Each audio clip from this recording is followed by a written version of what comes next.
అందరికీ శుభోదయం అండి. ఉదయకాల సమయము దేవుడు మన కొరకు సిద్ధపరిచిన వాక్యమును చదువుకుందాం. నేను శాశ్వతమైన ప్రేమతో నేను నిన్ను ప్రేమించుచున్నాను. ప్రియ దేవుని బిడ్డలారా, ఈ లోకములో మనము చూస్తున్నటువంటి ప్రేమ వేరు, దేవుని ప్రేమ వేరు. దేవుని యొక్క వాక్యం ఏమేమి సెలవిస్తున్నదంటే, దేవుడు ప్రేమాస్వరూపి అని దేవుని వాక్యం సెలవిస్తోంది. అంటే ప్రేమకు రూపము దేవుడే. లోకములో మనము చూస్తున్నటువంటి ప్రేమ, పరసంబంధమైన దేవుని ప్రేమ చాలా ప్రత్యేకంగా ఉంటుంది.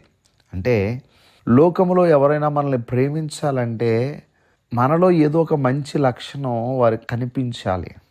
మన వల్ల వారికి ఏదైనా ఉపయోగం ఉండాలి, ప్రయోజనం ఉండాలి. అలాంటప్పుడు ఇతరులు మనల్ని ప్రేమిస్తారు.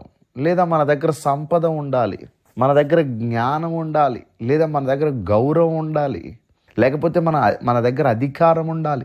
ఇలాంటప్పుడు మనల్ని అందరూ ప్రేమించేవారు ఉంటారు. ఏదో ఒకటి చూసి ఈ లోకం మనల్ని ప్రేమిస్తుంది, ఏ రిలేషన్ అయినా కానివ్వండి. కానీ దేవుని ప్రేమ ప్రత్యేకంగా ఉంటుంది. దేవుడు లోకమునెంతో ప్రేమించాను. దేవుని బిడ్డలారా, దేవుని ప్రేమ వర్ణించటానికి, వివరించటానికి మాటలు సరిపోవు. ఎందుకు ఈ మాట అంటున్నానంటే, జక్కయ్యను గూర్చి లోకమంతా కూడా పాపి అని మాట్లాడుకుంటున్నారు. ఎందుకంటే సుంకపు గుప్తదారుడు, అతను అన్యాయస్తుడని లోకమంతా కూడా అనుకుంటుంది. అలాంటి అన్యాయస్తుడైనటువంటి వ్యక్తి ఊరు అతని కోసం మాట్లాడుకుంటుంది. ఈ పొట్టి జక్కయ్య అన్యాయస్తుడు, అందరి దగ్గర అన్యాయంగా వసూలు చేస్తాడు.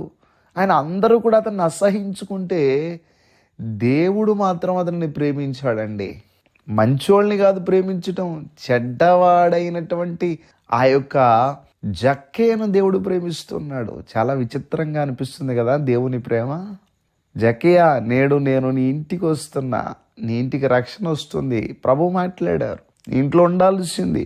అప్పుడు వెంటనే జక్కయ్య ఏమైపోయాడంటే, ప్రభువా, ఇప్పటి వరకు నేను ఎంత అన్యాయంగా అందరి దగ్గర తీసుకున్నాను, 4 గంటలు ఇచ్చేస్తాను ప్రభువా అని వెంటనే అతనిలో ఒక మార్పు వచ్చింది. అంటే చూడండి, దేవుడు ప్రేమ ఎంత గొప్పదో, దేవుని యొక్క ప్రేమ ఎంత ఆశ్చర్యకరమో. అందరూ అసహించుకుంటూ పట్టించుకోనటువంటి వ్యక్తిని దేవుడు పట్టించుకుంటున్నాడు. దేవుడు ప్రేమించాడు. దేవుని ప్రేమ అతన్ని మార్చేసింది.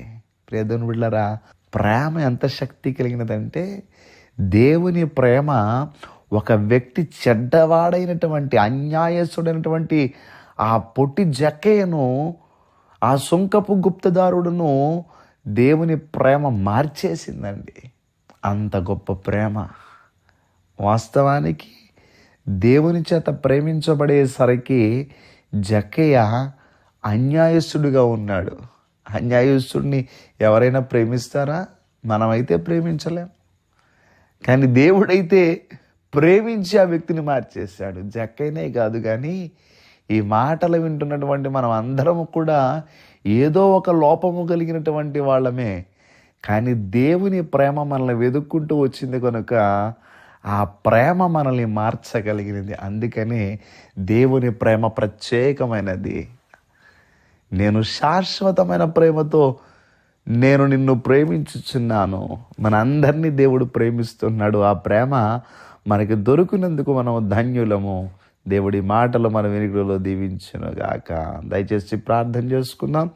సర్వాధికారైన దేవా, మీకు వందనములు. ఈరోజు నిబిడలు వారి పనులు ప్రారంభిస్తూ ఉంటుండగా వారి నిబిడల పనులకు మీరు తోడుగా ఉండి, ఈరోజు నిబిడలు చేపట్టుకుని మీరు నడిపించి, మీ సన్నిధి తోడు, మీ కాపుదలని బిడ్డలకి దాయిచ్చామని యేసుక్రీస్తు వారి యొక్క నామం పేరట అడిగి వేడుకుంటూ ఉన్నాం మా పరమ తండ్రి. Amen, amen, amen.